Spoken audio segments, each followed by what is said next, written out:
So each week on Walker Independence, our next guest takes audiences back in time to the 1800s when the West was a bit more wild. Yeah, welcome actor, producer, and our CW family member, Matt Barr. Good morning to you. I know it's early in LA, so thank you for joining us very, very early. You bet, bright and early. And happy belated birthday, right? Yep. Thank you. Yeah, Valentine's baby. Yeah, Valentine's baby. So yesterday was Valentine's Day. It was also your birthday. So how did we celebrate? You know what? I was with my mom, my stepdad, my sister came over. We had some Mexican food.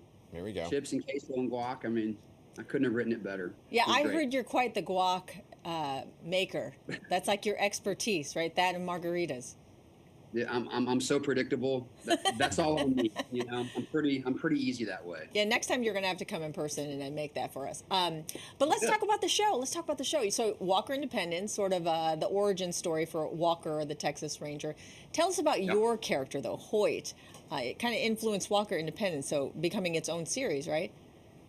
That's right. Yeah, I played this character on Walker, and he was just too delicious and pretty dynamic.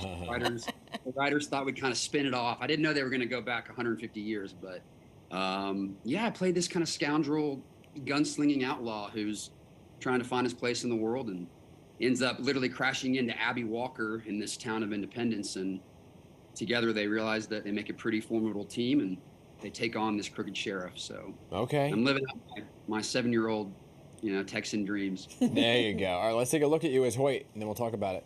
Play a clip.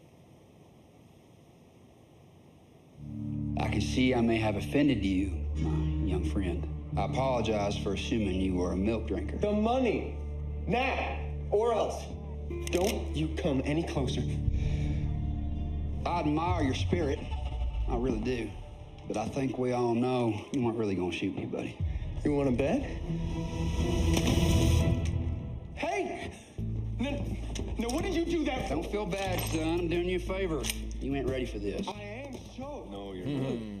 There you go. All right, so what's been the most fun thing about playing this kind of character?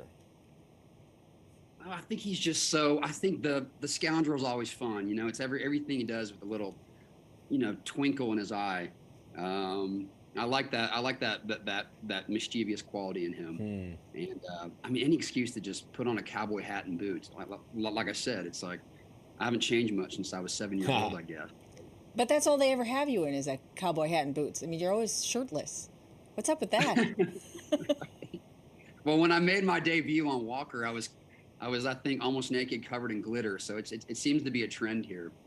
But yeah, that's what I look like too. Yeah, I need to get some of my other co-stars. When I take my shirt off, that's what I look like. So did growing up in Texas, I guess, prepare you for the role? I gotta tell you, I spent some time in Texas. I worked in Texas for a little while. I couldn't get used to it. I was like, it's too hot. You can't be outside. I mean, do you just kind of get accustomed to it all? I don't know. Now that I've been in LA for 20 years, I'm not used to it anymore. Yeah. Somehow I played football in that for years. What? Friday Night Lights. Friday Night Lights. That's right. That's right. But no, I think growing up, we'd go to the Fort Worth Rodeo on Saturday nights with my family. So it's definitely around that cowboy culture, and it's always been romantic to me. And, growing up with, Dances with Wolves and Tombstone and those things, sort of inspired me to want to make movies even. So did you ride horses as a kid? Because I'm just curious, who's most comfortable in the cast riding a horse? Because Catherine McNamara was on here talking about the training and riding horses. Kat's great. Kat and I rode together, actually. That was pretty ballsy of her. But no, our Justin Johnson Cortez, who plays Callion, is he's an expert. The guy there's nothing he can't do on a horse, I guess. So yeah, I'm just trying to keep up with him. Oh, there you go. So Thursday night's episode is called The Pittsburgh Windmill. So explain the title. That's right. This is the title for a scheme that we pull, kind of our Ocean's 11, if you will. It's a really fun episode. But what's the funniest thing about it was I can't say windmill. I say windmeal. Oh. So the director told me to say windmill. I'm like, I'm saying it. It's windmeal.